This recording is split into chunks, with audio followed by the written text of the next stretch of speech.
Director Gita Krishna. ఈయన గురించి పరిచయాలు ప్రత్యేకంగా అవసరం లేదు.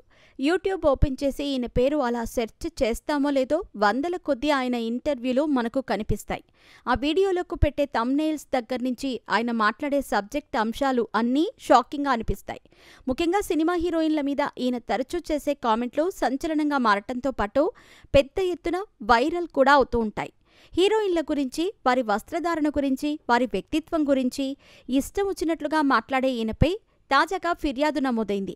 ముఖ్యంగా యూట్యూబ్తో పాటు సోషల్ మీడియాలో కూడా దారుణంగా పోస్టులు పెట్టే ఈయనపై చర్యలు తీసుకోవాలి అంటూ Visakhapatnam women advocates welfare association సభ్యులు విశాఖ పోలీస్ కమిషనర్ శంకబ్రత బాబ్జీకి కంప్లైంట్ ఇచ్చారు.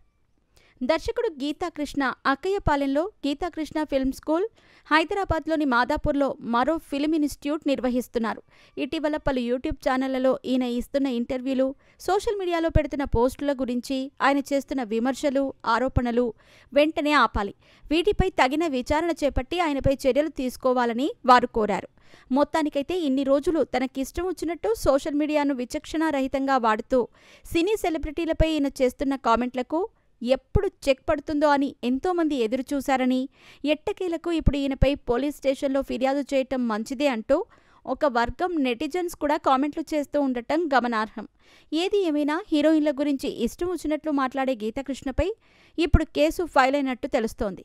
దిగ్గజ దర్శకుడు గీతాకృష్ణ విషయానికొస్తే తెలుగు, తమిళ చిత్రాలను రూపొందిస్తూ భారీ పాపులారిటీ సొంతం చేసుకున్నారు. 1987లో నాగార్జున నటించిన సంకీర్తన అనే సినిమాతో దర్శకుడిగా ఇండస్ట్రీలోకి అడుగుపెట్టిన ఈయన మొదటి సినిమాతోనే ఉత్తమ నూతన దర్శకుడిగా నంది అవార్డు కూడా అందుకున్నారు. సంగీత ప్రేమ కథగా వచ్చిన ఈ సినిమా కమర్షియల్గా భారీ విజయాన్ని అందుకుంది. ఇక ఈ సినిమా తర్వాత ఈయన దర్శకత్వం వహించిన కోకిల చిత్రం కంటి మార్పిడి ఆధారంగా క్రైమ్ మిస్టరీగా రూపొందించి మరో విజయాన్ని తన ఖాతాలో వేసుకున్నారు. ఇక ఆ తర్వాత కీచురాళ్లు, ప్రియతమ వంటి 2 ప్రయోగాత్మక చిత్రాలతో కూడా ప్రేక్షకులను ఆకట్టుకున్నారు.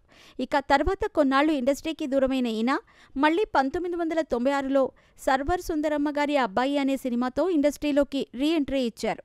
ఈ చిత్రానికి దర్శకత్వం మాత్రమే కాదు, సంగీతాన్ని కూడా సమకూర్చారు. ఇక చివరగా తెలుగులో 2011లో కాఫీ బార్, తమిళంలో 2013లో నిమిడంగల్ అనే సినిమాలు చేసి ప్రస్తుతం ఇంటర్వ్యూలు ఇస్తూ కాంట్రవర్సీలకు చోటిస్తున్నారు.